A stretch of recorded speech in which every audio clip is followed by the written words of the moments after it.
Bismillahirrahmanirrahim. Assalamualaikum warahmatullahi taala wabarakatuh. Salam sejahtera dan salam perpaduan buat seluruh rakyat Malaysia. Pakcik makcik Oto Arung, berita politik yang cukup kontroversi, yang cukup panas hari ini adalah berkaitan dengan perang dingin Ismail Sabri yang terus memberi sindiran tajam dan sindiran pedas kepada Azmin Ali. Terkini, Pakcik Ismail telah memuat naik satu video beliau membeli nasi ayam kunyit. Dan posting dalam Facebook itu, yang mana Pakcik Ismail dikatakan menyindir Azmin sebagai ahli politik kunyit. Dari segi bahasa politik sini, kita memang melihat bagaimana Pakcik Ismail cukup berdendam, cukup marah dengan Azmin, sehingga perlambangan nasi ayam kunyit itu diberikan kepada Azmin, yang mana ia adalah sama maksud, sama seperti Azmin itu adalah pemimpin gay kunyit.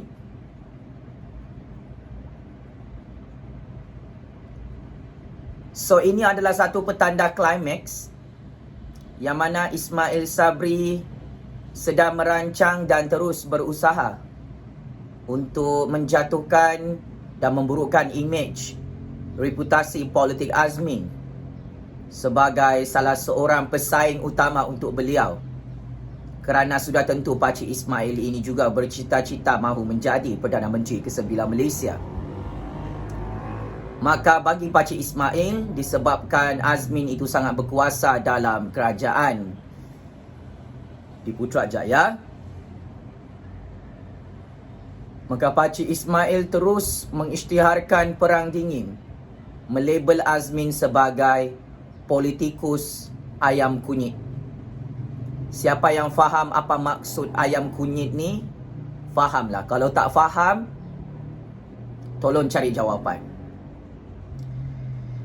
Selain itu juga, petition yang ditandatangani secara online oleh ahli-ahli UMNO, ahli-ahli DAP, PKR, Amanah telah bergotong royong, bekerjasama dan berpakat-pakat untuk mendesak Azmin untuk hari kedua meletakkan jawatan sebagai Menteri Kanan Kerajaan Perikatan Nasional.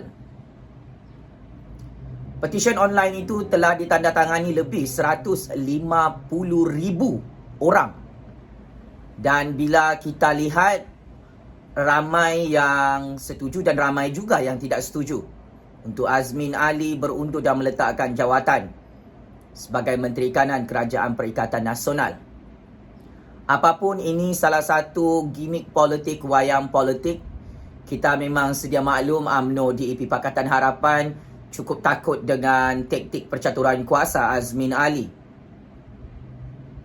Dan kita memang tahu UMNO DAP Pakatan Harapan bekerjasama secara daripada pintu belakang untuk memastikan Azmin Ali tidak menjadi Perdana Menteri ke-9 Malaysia selepas PRU 15. Ini adalah ketakutan mimpi ngeri UMNO DAP Pakatan Harapan, yang mana mereka sendiri boleh tahu, mereka sudah dapat maklumat sulit bahawa Azmin Ali antara calon utama untuk diangkat sebagai Perdana Menteri ke-9 Malaysia selepas PRU 15.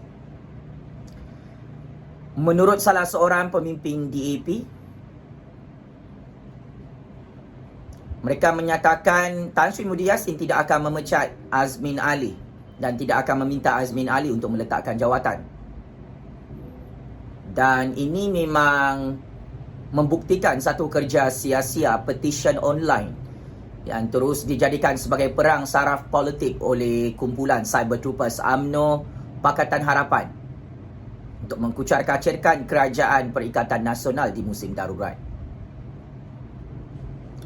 Apapun saya lihat perang dingin antara Pakcik Ismail dan Pakcik Azmin ini sehingga membangkitkan isu label ayam kunyit kepada Azmin adalah satu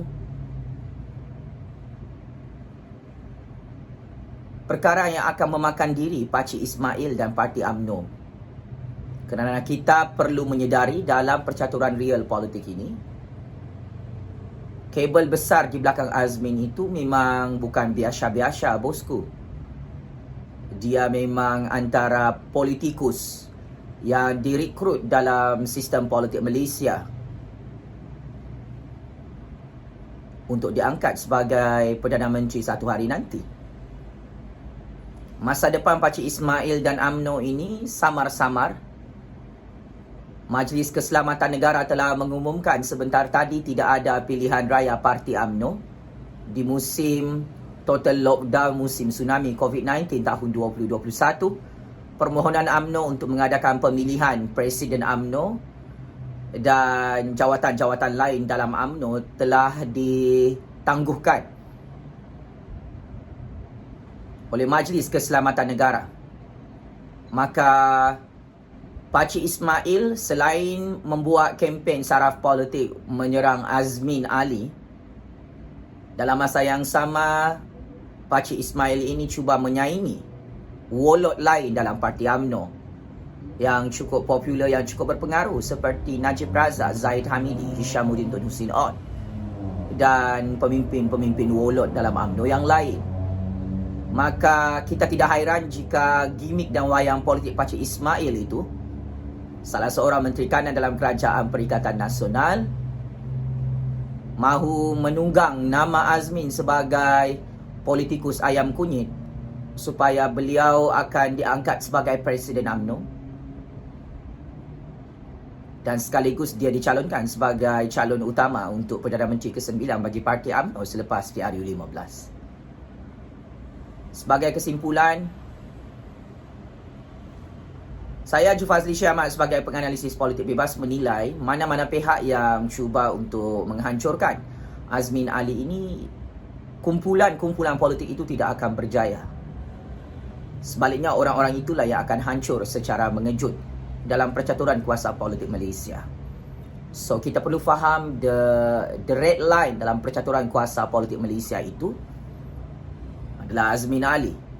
Walaupun terlalu banyak kontroversi di zaman muda sehingga zaman tua Azmin Ali, kedudukannya semakin mengukuh dalam sistem percaturan kuasa politik Malaysia, pakcik-makcik Oto Arong. Maka saya tidak terkejut jika dalam perang dingin antara Pakcik Ismail dan Pakcik Azmin ini yang terus dikaitkan dengan ayam kunyit, Pakcik Ismail akan hancur sama seperti Anwar Ibrahim, Najib Razak, Zahid Hamidi dan politikus-politikus lain dalam Pakatan Harapan. Azmin Ali cukup gentleman sehingga hari ini dia tidak ada membuat apa-apa serangan peribadi ke atas Pakcik Ismail Sabri itu, pakcik-makcik. Azmin Ali kita lihat kekal steady dan tidak membuat serangan balas kepada Ismail Sabri. Ini adalah cukup profesional dan cukup beretika dari segi percaturan kuasa politik dunia. Ini adalah kelebihan Azmin Ali. Dia boleh mengawal emosi dan amarah beliau. Dan dia tahu dia punya fokus adalah bersiap siaga untuk menjadi Perdana Menteri ke-9 Malaysia. Please take note Pakcik Ismail dan Parti UMNO. Sekian, wabillahi taufiq wal hidayah. Wassalamualaikum warahmatullahi taala wabarakatuh. Terima kasih.